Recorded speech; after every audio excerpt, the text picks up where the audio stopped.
It's hard, it's difficult, and it's just too much. But when that alarm rings in the morning, you still have to go to work. Because you need more stuff like groceries, clothes, and a gift for your parents every once in a while.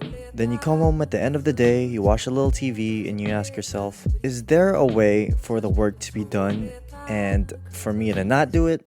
Of course there is, through automation. What is automation?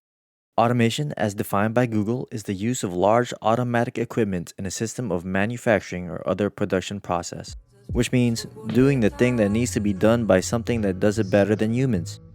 So picture this, you go to work one day and your boss tells you he has this brand new machine and it can do the work that you do. Hooray! Or, huh? So what happens to my job? Do I still have a job? Well, there are two opposing views on automation: complementary and displacement.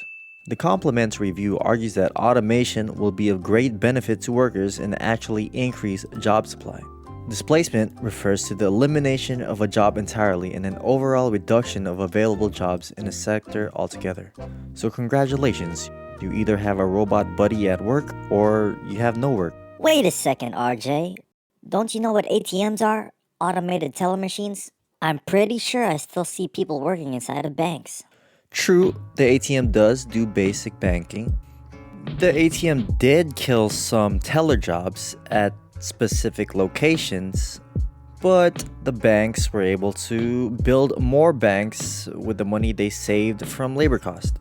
So they'll hire less people at individual locations, but because of their infrastructure of new banks, they have a lot of workers that they can hire overall.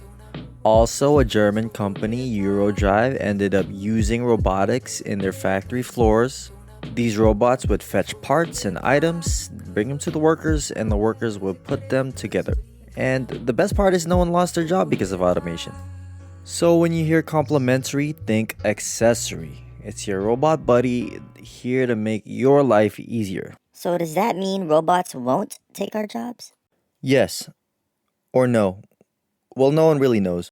It took about 20 years after the introduction of cars to fully replace horses as the primary mode of transportation. So the horses lost their jobs, but people had more jobs with cars instead. Now, where we are at today, we might be the horses in this situation. Car drivers could be displaced through something called disruptive technology. What is disruptive technology?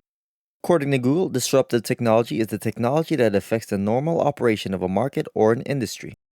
It displaces a well-established product or technology, creating a new industry or market. Autonomous vehicles, driverless cars. Truck driving is a very popular job in America, but sooner or later, those jobs are going to be done by robots. So what are those guys going to do?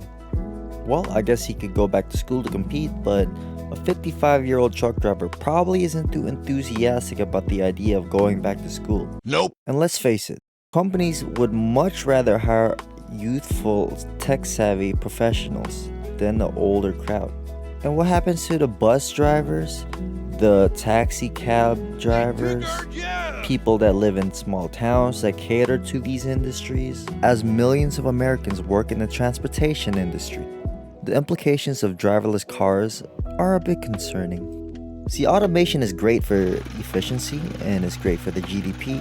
It's not so great for the worker if he needs that job.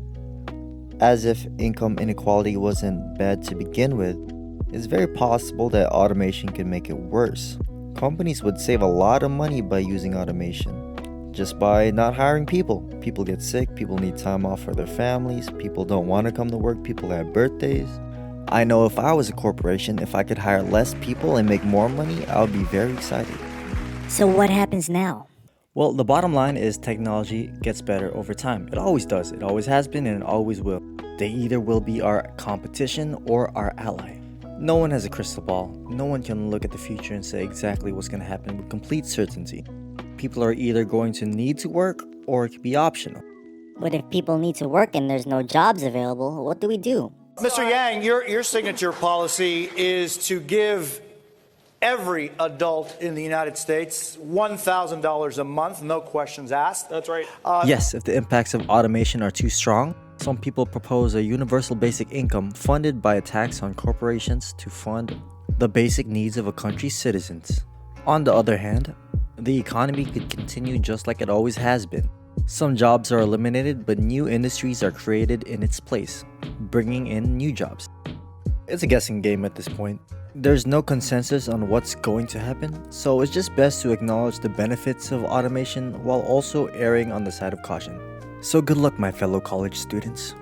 Your dream job might be just that in the future, a dream.